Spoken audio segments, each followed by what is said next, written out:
Hello students, आपका स्वागत है हमारे nice academy by Nadeem sir YouTube channel पर।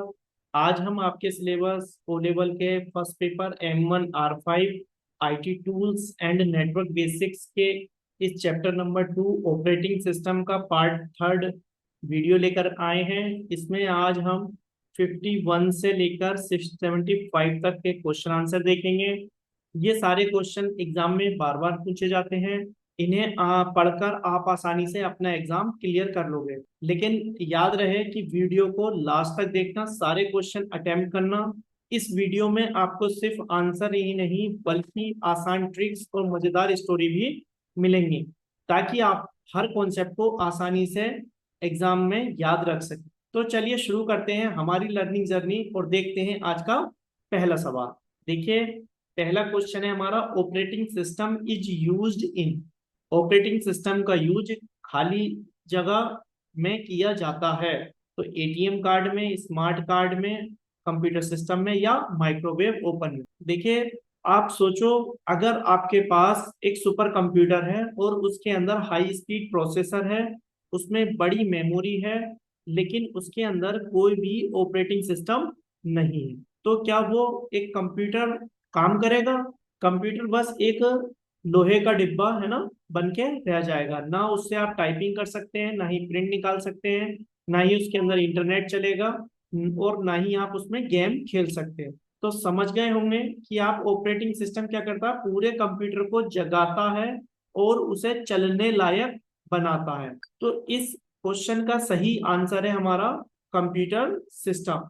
जो ऑपरेटिंग सिस्टम है वो हमारे कंप्यूटर सिस्टम के अंदर यूज किया जाता है, क्योंकि ऑपरेटिंग सिस्टम ही इन सब हार्डवेयर और यूजर, जो बंदा यूज कर रहा होगा इन्हें, ठीक है, उनके बीच में क्या बनाएगा, एक इंटरफेस या ब्रिज का काम करता है। देखिए यहाँ पे ओएस है ना, ऑपरेटिंग सिस्टम, और इसका फुल फॉर्म है कंप्यूटर सिस्टम। ओएस का यूज हम ओनली फॉर कंप्यूटर सिस्टम के अंदर करते हैं। ये जो एटीएम कार्ड है, स्मार्ट कार्ड है, माइक्रोवेव, इनके अंदर एम्बेडेड सॉफ्टवेयर यूज किए जाते हैं, है ना। एम्बेडेड सॉफ्टवेयर यूज किए जाते हैं, ना कि इनके अंदर ऑपरेटिंग सिस्टम यूज किया जाता है। देखिए स्टूडेंट्स, ऑपरेटिंग सिस्टम जो है एक सिस्टम सॉफ्टवेयर होता है, ठीक है, सिस्टम सॉफ्टवेयर होता है। ये क्या करता है, यूजर और हार्डवेयर के बीच में कम्युनिकेशन कराता है, एक ब्रिज की तरह काम करता है। जब भी आप कोई कमांड कीबोर्ड से प्रेस करते हैं, ठीक है, कीबोर्ड से आपने कोई टाइपिंग करी, तो ऑपरेटिंग सिस्टम उस कमांड को सीपीयू तक पहुंचाने का काम करेगा, ठीक है। सीपीयू प्रोसेस करेगा उस डेटा को और फिर उसे आउटपुट स्क्रीन पर आपको दिखाया जाएगा। या आप प्रिंटर से कोई कमांड निकालना चाह रहे हैं तो आप कीबोर्ड से कंट्रोल पी प्रेस करेंगे, सीपीयू प्रिंटर तक उस कमांड को भेजेगा, फिर आपका प्रिंट निकल जाएगा। सोचो, जैसे एक स्कूल में बच्चे, है ना, बहुत सारे स्टूडेंट्स होते हैं, है ना, और इसके अलावा टीचर्स होते हैं, और बहुत सारे डिपार्टमेंट अलग अलग वहाँ पे स्कूल में होते हैं।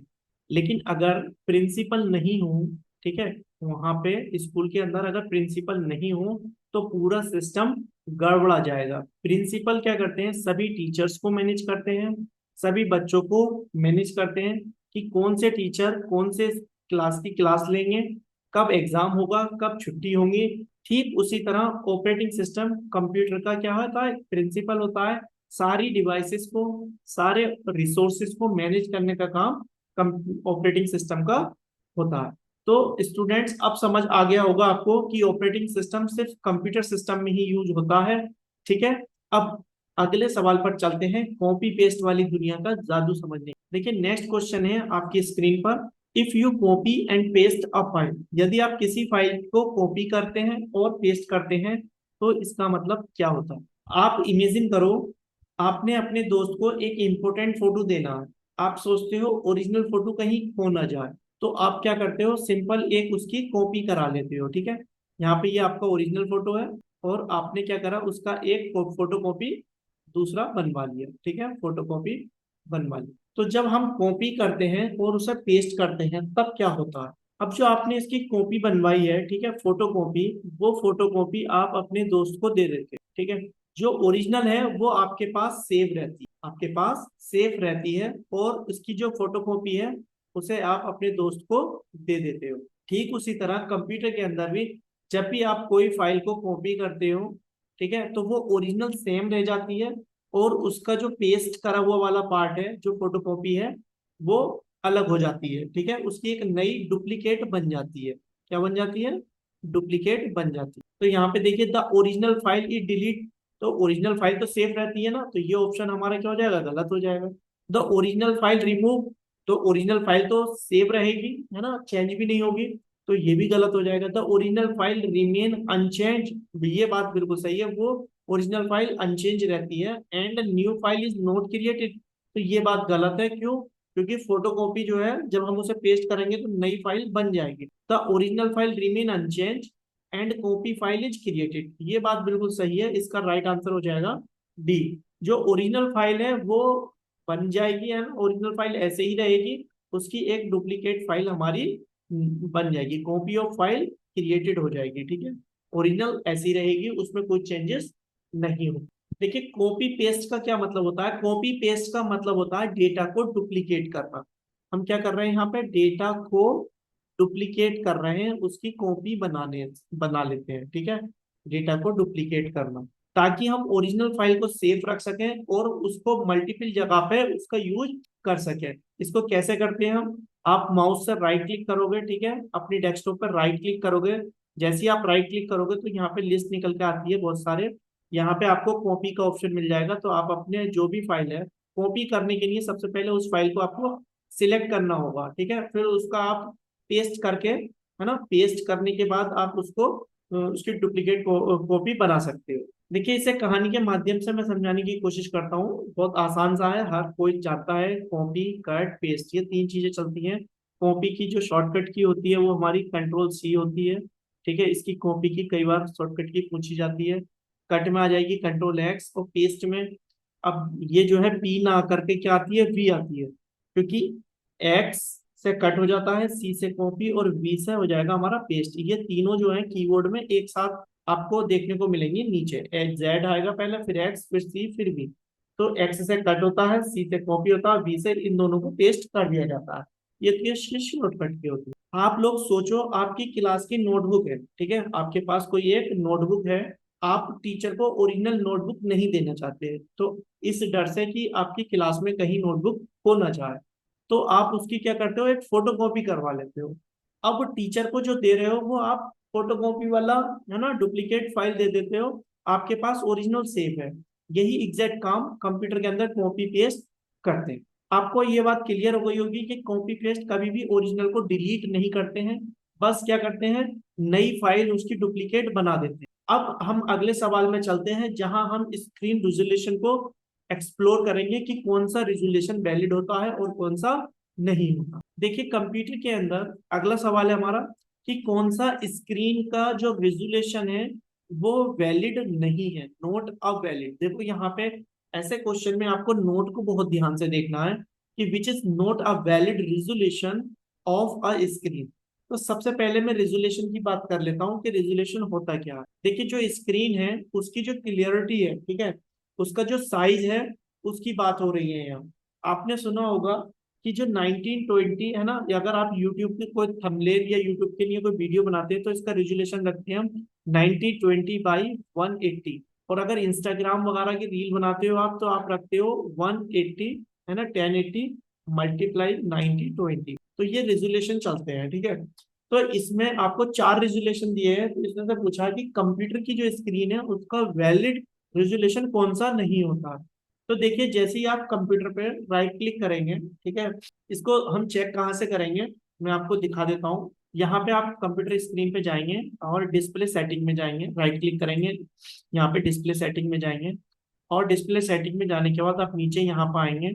यहाँ पे देखिए डिस्प्ले रेजोल्यूशन का ऑप्शन दिख रहा होगा, जैसे ही आप यहाँ से क्लिक करेंगे तो यहाँ पे आपको इतने सारे रेजोल्यूशन मिल जाएंगे, देखिए, ठीक है। तो इसमें आप देख रहे हैं कि इसमें कौन कौन से हैं, यहाँ पे मैंने आपको सारे मेंशन कर रखे हैं। अगर आपका लैपटॉप या डेस्कटॉप 4K सपोर्ट करता है तो आपको ये देखने को मिलेगा, एक ये वैलिड होता है ना, 2048, 1080, फिर 1920, 1080 ये भी वैलिड होता है, 1768, 992 ये भी वैलिड होता है, 1600, है ना, फिर 1600, 900, 1444, और ये हो गया 1080, अब देखिए यहाँ पे 1024 × 768 दिया है, जो कि क्या है, एक वैलिड हमारा रेजोल्यूशन है, यहाँ पे ही देखने को मिल रहा है आपको। फिर इसके नीचे दिया है 800 × 600। तो देखिए 800 × 600 स्मॉलेस्ट ये भी होता है हमारा, तो दोनों ऑप्शन मिल रहे हैं। 1280 × 1024, तो देखिए ये भी हमारे पास है वैलिड, है ना। 300 × 400 ये वाला हमारे पास नहीं है, तो इसका सही आंसर हो जाएगा क्या ये, क्योंकि ये होता नहीं है। पर इसमें पूछा है कि कौन सा वैलिड नहीं है, तो 300 × 400 वाला नहीं, इसका राइट आंसर हो जाएगा हमारा ए, क्योंकि ये तीनों हमारे पास यहाँ पे मौजूद है। ठीक है। अब देखिए इसका यूज क्या होता है। आप सोचो, आप मूवी देख रहे हो अपने लैपटॉप में या डेस्कटॉप में, अचानक आपकी पिक्चर लंबी चौड़ी होकर ब्लर हो जाती है, क्योंकि हर स्क्रीन का एक वैलिड रेजोल्यूशन होता है, और आपने अगर कोई गलत रेजोल्यूशन चुन लिया तो आपकी क्लियरिटी क्या हो जाएगी, खराब हो जाएगी। जो 300 × 400 है, ये कोई स्टैंडर्ड रेजोल्यूशन का साइज नहीं है, स्टैंडर्ड रेजोल्यूशन का साइज नहीं है। ठीक है। अब ये रेजोल्यूशन होता क्या है, रेजोल्यूशन जो होता है हमारा, बेसिकली ये हमारा स्क्रीन पर जो पिक्सल्स होते हैं वो एक डॉट में कितने होते हैं, मतलब रेजोल्यूशन जो है डीपीआई में नापते हैं, डॉट पर इंच पिक्सल में जितने भी डॉट्स होंगे वो, उनको हाई, जितना हाई रेजोल्यूशन होगा उतने ज्यादा पिक्सल हाई होंगे, और उतनी अच्छी क्लियरिटी हमारी इमेज में आएगी। देखिए इमेजिन करो, आपको अपने दोस्त की वेडिंग की फोटोज को प्रिंट कराना है ना, उन्होंने शादी की जो फोटो है उनको प्रिंट कराना है। अगर आप प्रिंटर में गलत रेजोल्यूशन सिलेक्ट कर दोगे तो फोटो में दूल्हे का चेहरा लंबा हो जाएगा, खिंच जाएगा, दुल्हन का चेहरा चौड़ा हो दिखेगा, है ना। वैसे ही होता है स्क्रीन में भी, सही रेजोल्यूशन सही क्लियरिटी लेकर आता है, गलत रेजोल्यूशन हमारा पूरी पिक्चर की क्वालिटी को बिगाड़ देता है। तो अब आपको पता चल गया होगा कि 300 × 400 जैसा रेजोल्यूशन वैलिड नहीं। अब अगले सवाल पर चलते हैं, जहां हम कीबोर्ड शॉर्टकट से टास्क मैनेजर को खोलना सीखेंगे, तो उसका सीक्रेट जानेंगे। देखिए किस कॉम्बिनेशन से, है ना, किस की के कॉम्बिनेशन से हम जो है टास्क मैनेजर को एक्टिवेट करते हैं। अब ये जो टास्क मैनेजर है ना, पहले हमें पता होना चाहिए कि ये होता क्या है, टास्क मैनेजर क्या होता है। देखिए टास्क मैनेजर एक विंडो का सिस्टम मॉनिटर टूल है। क्या है, विंडोज जो होती है ना हमारी, विंडोज 7 विंडोज 10, उस विंडोज का, है ना, सिस्टम मॉनिटर टूल है। विंडोज का एक सिस्टम, विंडोज का सिस्टम मॉनिटर टूल है। जैसे हम क्लास में एक मॉनिटर बना देते थे, वैसे ही विंडोज ने अपना सिस्टम को मॉनिटर करने के लिए जो टूल बनाया है उसका नाम है टास्क मैनेजर। टास्क, टास्क का मतलब होता है काम, और मैनेजर का मतलब हो गया काम को मैनेज करने वाला। जितने भी आपकी यहाँ पे एप्लीकेशन चल रही होती हैं, ठीक है, ये देखो इस टास्क मैनेजर में आपको दिख जाएंगे कि ये कितना परसेंट सीपीयू यूज कर रहे हैं, ये कितना परसेंट यूज कर रहे हैं ना, कितनी मेमोरी ले रहे हैं, यहाँ पे डिस्क कितनी है, नेटवर्क कितना यूज हो रहा है, सीपीयू जीपीयू, सारी जो टास्क की परफॉर्मेंस है उसको मॉनिटर करने के लिए ये पूरा एक सिस्टम है। ठीक है, टास्क मैनेजर है ये फुल मोड में। तो इसे हमें क्या करना, ओपन करके देखना है उसके लिए कौन सी शॉर्टकट की का यूज हम करते हैं। देखिए इसका हम कंट्रोल अल्ट डिलीट शॉर्टकट की होती है इसकी, इसका राइट आंसर हो जाएगा सी। इसको जैसे ही आप प्रेस करेंगे तो आपके सामने की टास्क मैनेजर की विंडो खुल जाएगी। इसका यूज करके, टास्क मैनेजर का यूज करके आप सीपीयू, है ना, इसकी मेमोरी, इसका डिस्क का यूजेस वगैरह सारी चीजें आप देख सकते हैं। कंट्रोल अल्ट डिलीट एक साथ आपको प्रेस करना है, ठीक है, आपकी स्क्रीन पर टास्क मैनेजर आ जाए। देखिए अगर आपके सिस्टम के अंदर कोई भी आपका सॉफ्टवेयर है ना, जैसे एडोब फोटोशॉप है, हैंग हो गया है, या कोई ऐसा सॉफ्टवेयर जिसे आप इंस्टॉल कर रहे हो वो नहीं हो पा रहा है ना, हैंग हो गया, तो एक स्कूल में, इसे सोचो आप, जैसे कोई स्कूल में कोई बच्चा क्लास में डिस्टर्ब कर रहा है, ठीक है, वो बहुत ज्यादा शैतानी कर रहा है, और टीचर उसको बाहर भेजना चाहती है, तो टीचर तुरंत बेल बजाती है ना, शॉर्टकट, बेल जो है शॉर्टकट है, और बच्चे को क्या कर देती है, बाहर भेज देती है। वैसे ही आपको अपने कंप्यूटर में कंट्रोल अल्ट डिलीट दबाना है, ठीक है, और जो आपको जो भी ऐप डिस्टर्ब कर रही है उस ऐप को आपको क्या कर देना, उसे यहाँ से एंड टास्क जब करोगे तो वो आपकी जो ऐप है वो बंद हो जाएगी। अब क्लियर हो गया होगा आपको कि सिस्टम हैंग होने पर हमारा सुपर शॉर्टकट है कंट्रोल अल्ट डिलीट। अब चलते हैं अगले सवाल में, जानते हैं यूटिलिटी सॉफ्टवेयर का असली काम क्या होता है। देखिए स्टूडेंट्स, ये 55 नंबर का क्वेश्चन है ना, यूटिलिटी सॉफ्टवेयर क्या होता है। तो आपको पता ही है कि यूटिलिटी जो सॉफ्टवेयर है ये बेसिकली हमारे कंप्यूटर में स्पेशल, है ना, स्पेसिफिक या कंप्यूटर की परफॉर्मेंस को इनहांस करने के लिए, परफॉर्मेंस को बढ़ाने के लिए इन सॉफ्टवेयर का यूज किया जाता है। जैसे कि हमारे कंप्यूटर में बहुत स्पेशल छोटे छोटे टूल्स होते हैं, जैसे एंटीवायरस हो गए, है ना, डिस्क क्लीनअप हो गया, डिस्क डिफ्रेगमेंटर हो गया। ये सारी चीजें मैंने आपको सेकंड चैप्टर में जब थ्योरी पढ़ाई है उसमें बता दी है। अगर आपने थ्योरी नहीं पढ़ी है, डायरेक्ट ये क्वेश्चन देख रहे हैं, तो आप पहले थ्योरी वाले कॉन्सेप्ट को क्लियर कर लीजिए। उसकी हमारी अलग प्ले लिस्ट है ना, वहाँ पे चैप्टर वाइज मैंने सारे कॉन्सेप्ट को बहुत डिटेल में पढ़ाया है। ये जो मैं क्वेश्चन आंसर आपको पढ़ा रहा हूँ या हम थ्योरी पढ़ा रहे हैं, ये जो मैं आपको यूट्यूब पे फ्री क्लासेस दे रहा हूँ, ये प्रीमियम कंटेंट से भी बहुत अच्छा कंटेंट है। आप किसी का भी पेड कोर्स लेते हैं 1000-1500 रुपए का, तो उनसे भी बहुत अच्छा कंटेंट है। बस थोड़ा लॉन्ग है क्योंकि इसमें डीप कॉन्सेप्ट है ना, सारा एक्सप्लेनेशन है। तो आप एक बार पहले कॉन्सेप्ट पढ़ लीजिए, उसके बाद ये क्वेश्चन करिए, आपको 100% बिल्कुल सेटिस्फेक्शन मिलेगा कि आप बहुत अच्छे से सारे क्वेश्चन आंसर, कॉन्सेप्ट की क्लियरिटी मिलेगी। आपका एग्जाम बहुत अच्छे से आप पास कर लेंगे।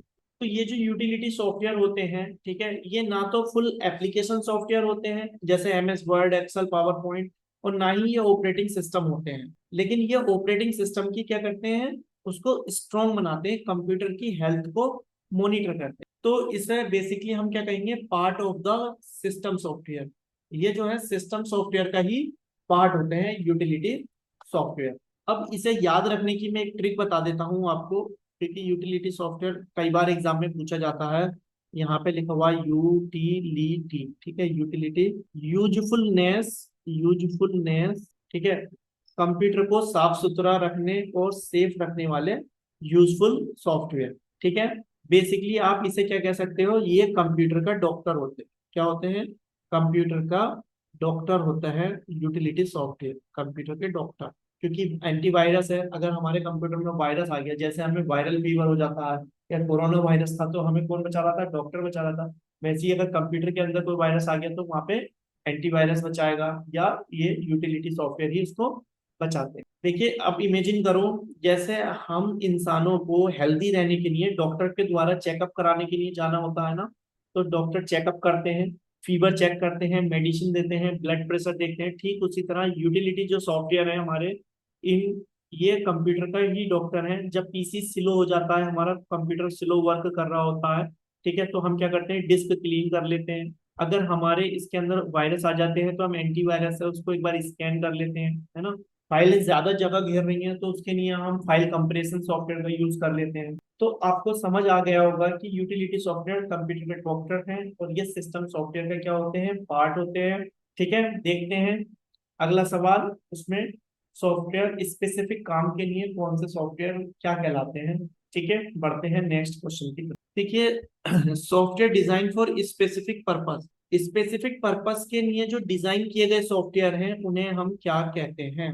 तो सिंपल है ना, स्पेसिफिक काम एप्लीकेशन सॉफ्टवेयर कहलाते हैं, क्योंकि ये स्पेसिफिक काम को करने के लिए बनाए जाते हैं। आप सोचो स्टूडेंट्स, आप सोचो, कंप्यूटर पे बैठकर टाइपिंग कर रहे हो, चाहे वो एमएस वर्ड सॉफ्टवेयर में हो या पावर पॉइंट में स्लाइड्स बना रहे हो या टेली प्राइम के अंदर आप अकाउंटिंग कर रहे हो, ये सारे सॉफ्टवेयर एक स्पेसिफिक काम के लिए ही बने हैं। यानी अगर आपको टाइपिंग करनी है, ठीक है, तो टाइपिंग आप करोगे एमएस वर्ड के अंदर, अकाउंटिंग के लिए हमारे पास हो जाएगा टैली, ठीक है, और स्लाइड्स बनानी है, प्रेजेंटेशन बनानी है, तो उसके लिए हमारे पास हो जाएगा पावर पॉइंट। तो ये अलग अलग काम को करने के लिए बनाए गए सॉफ्टवेयर।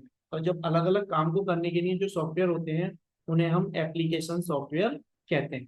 देखिए इसे आप इस एग्जाम्पल से याद रख सकते हैं, जैसे एक स्कूल में अलग अलग टीचर्स होते हैं, मैथ्स के अलग टीचर हैं, ठीक है, इंग्लिश के अलग टीचर हैं, साइंस के अलग टीचर हैं। ठीक उसी तरीके से हमारे टाइपिंग के लिए अलग सॉफ्टवेयर है, अकाउंटिंग के लिए अलग सॉफ्टवेयर है, प्रेजेंटेशन के लिए अलग सॉफ्टवेयर है ना। तो स्पेसिफिक चीजों के लिए स्पेसिफिक हमारे पास एप्लीकेशन है, और हर एप्लीकेशन का अपना काम होता है। अब अगले सवाल में देखते हैं कंप्यूटर में फोल्डर का क्या यूज होता है। देखिए अगले सवाल में इन्होंने पूछा है, what is the use of folder in the computer, computer में फोल्डर का यूज क्या होता है। तो बेसिकली ये जो फोल्डर होते हैं ये फाइल्स को ऑर्गेनाइज करने में मदद करते हैं। इनके अंदर आप सब फोल्डर बना सकते हैं, ठीक है, सब फोल्डर का मतलब होता है फोल्डर के अंदर फोल्डर। इनके अंदर आप फाइल्स रख सकते हैं, है ना। तो इन सबको मैनेज करने के लिए, ऑर्गेनाइज करने के लिए हम फोल्डर का यूज करते हैं। तो इसका राइट आंसर हो जाएगा हमारा C. Organise file on the disk. Disk क्या होती है? जिसके अंदर हमारा डेटा स्टोर होता है। वो एसएसडी भी हो सकती है, वो हार्ड डिस्क ड्राइव भी हो सकती है, एचडीडी। एसएसडी की फुल फॉर्म क्या होती है? आप नीचे कमेंट बॉक्स में कमेंट करके मुझे बताएं। और हार्ड डिस्क की क्या होती है? Hard disk drive, HDD. देखिए, आपके पास एक अलमारी है, उसमें आपकी बहुत सारी किताबें, नोटबुक, पेपर रखे हुए होते हैं। अगर सब कुछ बिखरा हुआ पड़ा हो तो आपको सही चीज ढूंढने में बहुत ज्यादा परेशानी होगी। अगर आपने वही किताबें, है ना, किसी अलग अलग फोल्डर में रख दी, जैसे मैथ की किताब सारी मैथ के फोल्डर बना के उसके अंदर रख दी, है ना, इंग्लिश की किताबें सारी एक फोल्डर बना के इंग्लिश के अंदर रख दी, तो आपकी जो चीजें हैं, किताबें हैं, वो सब एक जगह व्यवस्थित हो जाएंगी और इधर उधर नहीं होंगी। ऐसे ही ठीक हमारा काम किसका होता है? ठीक इसी तरीके से हमारा फोल्डर भी क्या करता है? फाइलों को, फोल्डर्स को मैनेज करता है, ऑर्गेनाइज करता है। ठीक है। फोल्डर का मतलब है फाइल्स को सिस्टमेटिकली अरेंज करना या उनको ऑर्गेनाइज करना। चलिए अब अगले सवाल की तरफ चलते हैं। देखिए, एमएस डोस ऑपरेटिंग सिस्टम जो है वो बेसिकली डेवलप किया गया था। एमएस डोस ऑपरेटिंग सिस्टम कौन से माइक्रो कंप्यूटर के लिए डेवलप किया गया था या माइक्रो प्रोसेसर के लिए डेवलप किया गया? आज की दुनिया में हम विंडोज 11, विंडोज 7 या विंडोज 10 का यूज करते हैं, ठीक है। लेकिन एमएस डोस जो था ये एक पुराना ऑपरेटिंग सिस्टम था। इसका फुल फॉर्म था माइक्रोसॉफ्ट। एमएस का फुल फॉर्म होता है माइक्रोसॉफ्ट और डॉस का होता है डिस्क ऑपरेटिंग सिस्टम। तो ये जो था ये बहुत पुराना ऑपरेटिंग सिस्टम था, डिस्क ऑपरेटिंग सिस्टम। और इसका यूज जो है 16 बिट के, ठीक है, माइक्रो कंप्यूटर के लिए किया गया था, या 16 बिट के माइक्रो प्रोसेसर का बनाने के लिए एमएस डोस को डेवलप किया गया था। एमएस डोस जो है हमेशा 16 बिट के कंप्यूटर पर ही चलता है और इसी पर इंट्रोड्यूस किया गया था। तो आप इसको याद रखें। एमएस डोस जो था ये एक हमारा कमांड लाइन, है ना, CLI कमांड लाइन इंटरफेस या CUI character user interface operating system था। उस समय जो है छोटे माइक्रो कंप्यूटर्स को रन करने के लिए लाइट वेट ऑपरेटिंग सिस्टम चाहिए थे। यूजर कमांड टाइप करता था, ठीक है, कमांड यूजर इंटरफेस था तो कमांड टाइप करते थे और एमएस डोस उसको क्या करता था? एग्जीक्यूट करता था। जैसे आप आज के समय में कंप्यूटर में माउस से, जैसे मैं चाहूँ यहाँ क्लिक कर दूं, यहाँ चाहूँ यहाँ क्लिक कर दूं, जोन सा फोल्डर चाहूँ उसे खोल सकता हूँ। लेकिन डोज में आप ऐसा नहीं कर सकते थे। डोज में हर काम करने के लिए आपको क्या चाहिए थी? कमांड चाहिए थी। वहां पे सारा काम कमांड से होता था। ठीक है, आप समझ गए होंगे एमएस डोस स्पेशली 16 बिट के माइक्रो कंप्यूटर के लिए बनाया गया था। ठीक है, अब चलते हैं हम अगले सवाल पे, जहां सीखेंगे डिलीट की से टेक्स्ट को हम कैसे डिलीट करते हैं। देखिए स्टूडेंट्स, जब हम टाइपिंग करते हैं, ठीक है, तो आपने नोटिस किया होगा कि ये जो कर्सर होता है, ठीक है, जहाँ पे ये हमारी टाइपिंग चल रही है सपोज, तो यहाँ पे अगर हमारा कर्सर है तो कीबोर्ड पर दो अलग अलग इसमें कीज होती हैं। एक होता है हमारे पास बैक स्पेस, ठीक है, बैक स्पेस, और एक होती है हमारे पास डिलीट की, डिलीट। तो देखो होता क्या है बेसिकली, यहाँ पे पूछा है कि from which side do we delete the word with the delete button. अगर आप कंप्यूटर के कीबोर्ड में डिलीट बटन प्रेस करते हो तो आपके किस साइड के वर्ड जो हैं वो डिलीट हो जाएंगे। ठीक है, देखिए, आप यहाँ से लिखना स्टार्ट करते हो, ठीक है, तो जब आप स्पेस देते हो तो यहाँ पे आगे खाली जगह आपको मिलती है, तो स्पेस से खाली जगह आगे को मिलती है। सेम बैक स्पेस क्या करता है? जो स्पेस आपको यहाँ मिला है, बैक स्पेस दबाने से क्या होता है? वो स्पेस खत्म हो जाता है। तो ये जो बैक स्पेस है बेसिकली यहाँ पे ये जो कर्सर होता है इसके लेफ्ट साइड का डिलीट करता है, ये बैक स्पेस। इसमें तीर दिख रहा है, ये किधर की साइड को दिख रहा है? आपको लेफ्ट साइड का तीर है, यानी कि लेफ्ट एरो है, तो ये लेफ्ट साइड का डिलीट करता है बैक स्पेस। लेकिन यहाँ पे पूछा है एग्जाम क्वेश्चन में पूछा है डिलीट बटन। तो डिलीट बटन क्या करता है? जो कर्सर के आगे, आगे की साइड में जो होगा ना, यानी कि राइट साइड में जो होगा, उस टेक्स्ट को ये डिलीट करेगा। तो यहाँ पे हमारे पास आंसर आ जाएगा राइट। डिलीट जो करता है हमेशा कर्सर के आगे का, राइट साइड का मतलब है जो कर्सर है उसके आगे, कर्सर यहाँ है, इसके आगे जो भी वर्ड है उनको डिलीट करेगा। बैक साइड का मतलब है कर्सर के पीछे जो भी है लेफ्ट साइड में उनको डिलीट करेगा। तो यहाँ पे हमारा सही आंसर हो जाएगा राइट। देखिए नेक्स्ट क्वेश्चन है हमारा कि जो एमएस विंडोज है वो किस कंपनी का, है ना, प्रोडक्ट है या वो किस कंपनी के द्वारा बनाया गया। तो जब जहां पे भी आपको दिख जाए क्या MS Office, MS Word, MS Excel, MS PowerPoint, MS Window, तो यहाँ MS का मतलब होता है micro, M for micro, S for soft. तो ये माइक्रोसॉफ्ट कंपनी है, ठीक है। इसी का एक विंडोज जो है ये क्या है, ये ऑपरेटिंग सिस्टम है।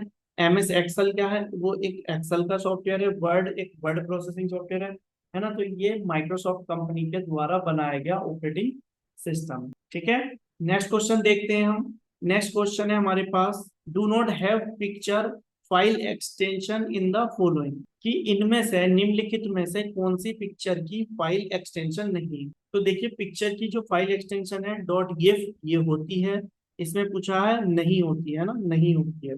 एक होती है जेपैग, ये भी हमारी पिक्चर की फाइल फॉर्मेट है। एक होती है डॉट PNG, ये भी एक वैलिड फाइल फॉर्मेट है। लेकिन डॉट बिट जो है ये कोई वैलिड फाइल फॉर्मेट नहीं है। तो इसका आंसर हो जाएगा बी। देखिए जो जिफ है इसकी फुल फॉर्म होती है graphic interchange format, graphic interchange format. और ये जो JPEG है ये होता है जॉइंट फोटोग्राफ एक्सपर्ट ग्रुप। इसके बाद में जो PNG है ये होती है हमारी पोर्टेबल नेटवर्क ग्राफिक्स। लेकिन बिट नाम का कोई नहीं होता। तो इन तीनों की आपको फुल फॉर्म भी याद होनी चाहिए और इनका पता भी होना चाहिए, ठीक है।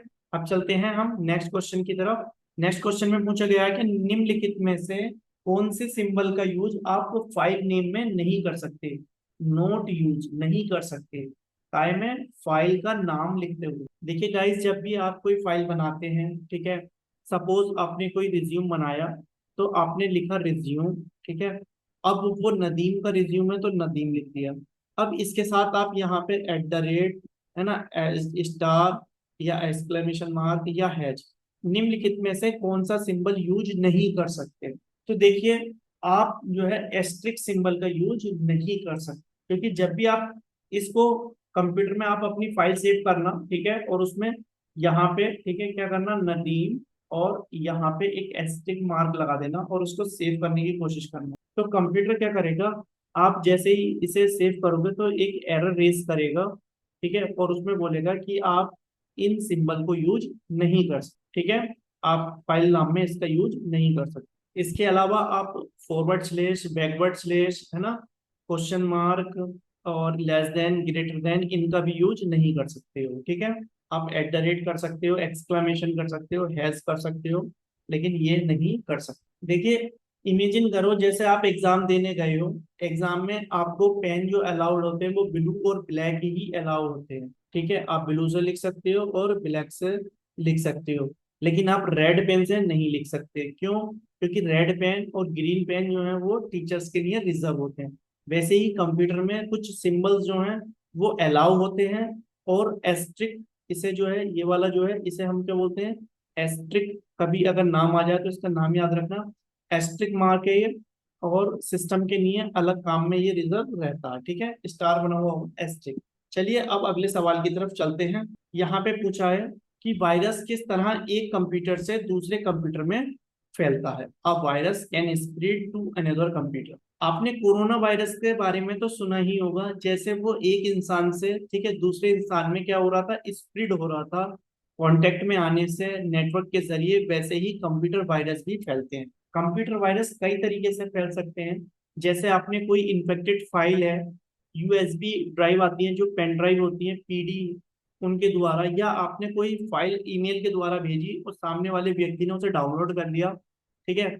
यहाँ पे अगर नेटवर्क में कोई भी सिस्टम में कोई फाइल आपके कंप्यूटर में अगर इन्फेक्टेड है, वायरस है, तो आप उसे किसी भी तरीके से अगर पेन ड्राइव में डाल के ले जाओगे तो वो साथ में चला जाएगा, है ना, ईमेल भेजोगे तो वो साथ में चला जाएगा। तो वो दूसरे कंप्यूटर में या दूसरे के सिस्टम में घुस जाएगा। इसमें क्या होगा, being on the same network as that computer, अगर वो सेम नेटवर्क पे है तो वहां पे इजीली वो वायरस चला जाएगा। इसका राइट आंसर। वायरस होते क्या है, बेसिकली वायरस जो होते हैं ये मेलिशियस प्रोग्राम होते हैं, है ना। मेलिशियस प्रोग्राम मतलब इसमें ये इन्फेक्टेड फाइल्स हो जाती हैं, या हमारे कोड कंप्यूटर के अंदर तो फाइलें करप्ट हो जाती हैं, डेटा को करप्ट करने, सिस्टम को स्लो करने, या हैकर अपना पास एक्सेस लेने के लिए वायरस को हमारे कंप्यूटर में इंजेक्ट करते हैं। तो इन्फेक्टेड फाइल अगर शेयर कर रहे हैं तो वायरस भी मूव करता है। पेन ड्राइव या हार्ड डिस्क से भी ये फैलता है। और सबसे डेंजरस है, सेम नेटवर्क पे अगर ये होगा तो कनेक्टेड सिस्टम जितने भी होंगे उनमें ये ऑटोमेटिकली चला जाएगा। नेक्स्ट क्वेश्चन है, the list of coded instruction is called.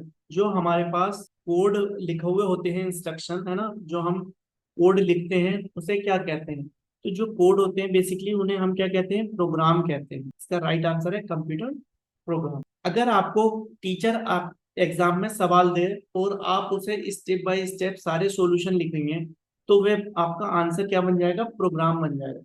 Computer भी ऐसे ही चलता है। उसे काम करने के लिए यहाँ पे जो कोड लिखते हैं उसके अंदर जो होता है स्टेप बाय स्टेप इंस्ट्रक्शंस होती हैं। जब ये इंस्ट्रक्शन कोड में लिख दी जाती हैं तो बाद में ये क्या बन जाता है? पूरा एक कंप्यूटर का प्रोग्राम बन जाता है। ठीक है।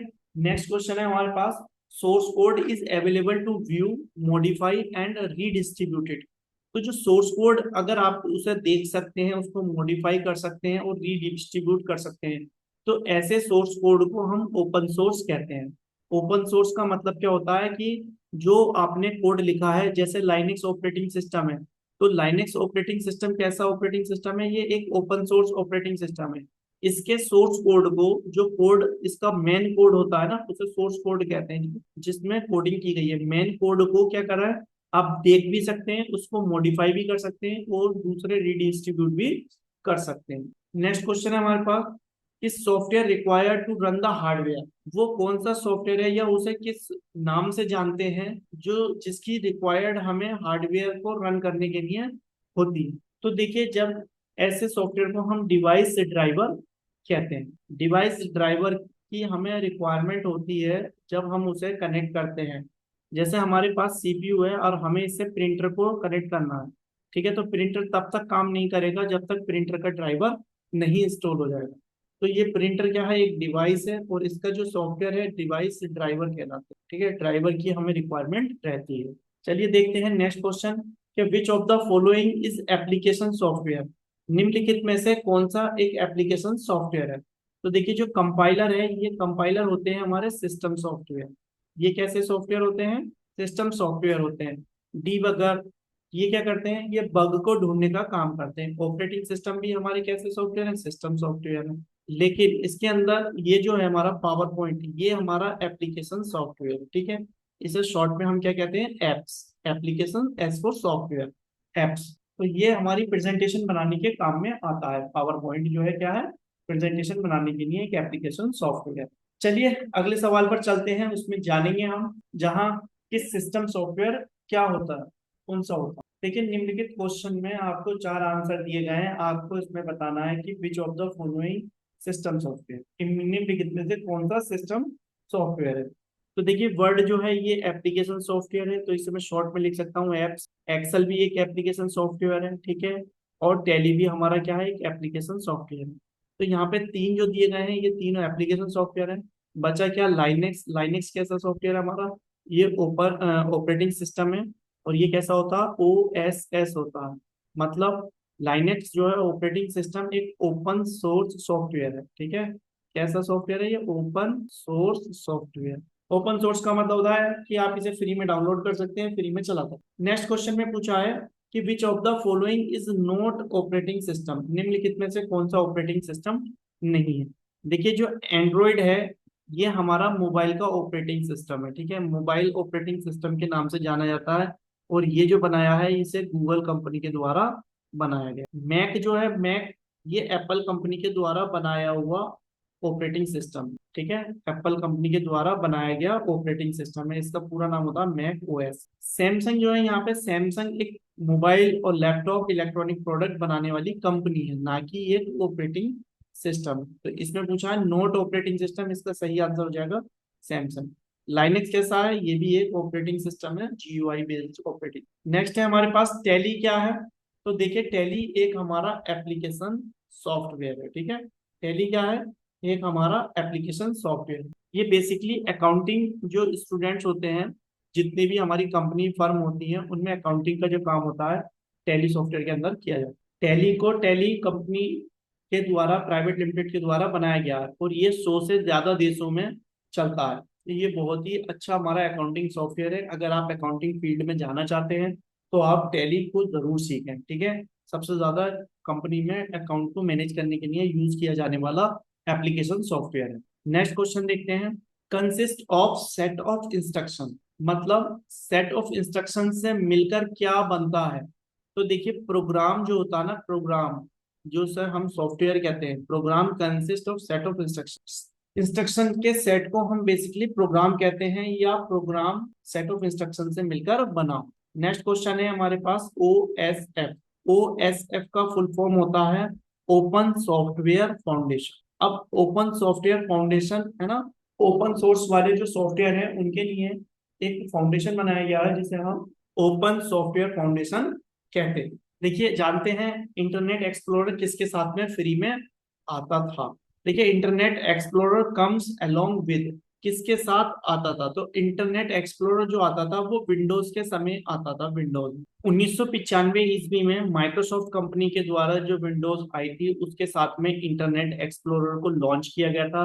लगभग हर विंडोज में डिफॉल्ट ब्राउजर के रूप में ये आता रहा। अब इसे माइक्रोसॉफ्ट कंपनी ने बदल के एज बना दिया है, ठीक है, इसको बंद कर दिया गया। तो ये पहले विंडोज के साथ आता था, अब जो आता है वो कौन सा है, माइक्रोसॉफ्ट एज के नाम है, और इसका नाम क्या था, इंटरनेट एक्सप्लोरर। नेक्स्ट क्वेश्चन देखते हैं। Which browser comes with the Linux by default. तो लाइनेक्स ऑपरेटिंग सिस्टम में बाय डिफॉल्ट जो ब्राउजर आता है उसका नाम है मोजिला फायरफॉक्स। मोजिला फायरफॉक्स भी कैसा है, ओपन सोर्स ब्राउजर है, और लाइनेक्स भी ओपन सोर्स ऑपरेटिंग सिस्टम है। तो लाइनेक्स ऑपरेटिंग सिस्टम में बाय डिफॉल्ट उन्होंने मोजिला फायरफॉक्स को रखा है। अब ये ब्राउजर क्या होते हैं, वेब ब्राउजर भी कह सकते हो आप इन्हें। इंटरनेट चलाने के लिए जो सॉफ्टवेयर हम यूज करते हैं उन्हें हम ब्राउजर कहते हैं, इंटरनेट को ब्राउज करने के लिए, ठीक है। नेक्स्ट क्वेश्चन है हमारा। देखिए बोस इज डेवलप्ड इन। तो बोस जो है ये है हमारा भारत ऑपरेटिंग सिस्टम सॉल्यूशन, है ना। तो भारत नाम से जैसे आपको पता चल रहा है कि ये जो सिस्टम है भारत ऑपरेटिंग, ठीक है, ऑपरेटिंग सिस्टम सॉल्यूशन, ये जो डेवलप किया गया है ये इंडिया में डेवलप किया गया है। यह इंडिया का जो पहला इंडिया के द्वारा बनाया गया जो ऑपरेटिंग सिस्टम है वो बोस, ठीक है। तो गाइस ये आज की सीरीज में हमारा 75 क्वेश्चन कंप्लीट हुए, ठीक है। आज का लेक्चर यही हम समाप्त करते हैं। हमने जो है 51 से लेके, ठीक है, 75 तक के सभी इंपॉर्टेंट क्वेश्चन को जाना। अब बारी आपकी है कि कमेंट बॉक्स में बताइए कि आपको जो है कौन सा सवाल सबसे ज्यादा इंटरेस्टिंग लगा, और अगर ये वीडियो हेल्पफुल लगी हो तो लाइक शेयर और सब्सक्राइब करना ना भूलें। मिलते हैं अगली क्लास में नए सवाल और नए कॉन्सेप्ट के साथ। Thank you for watching this video.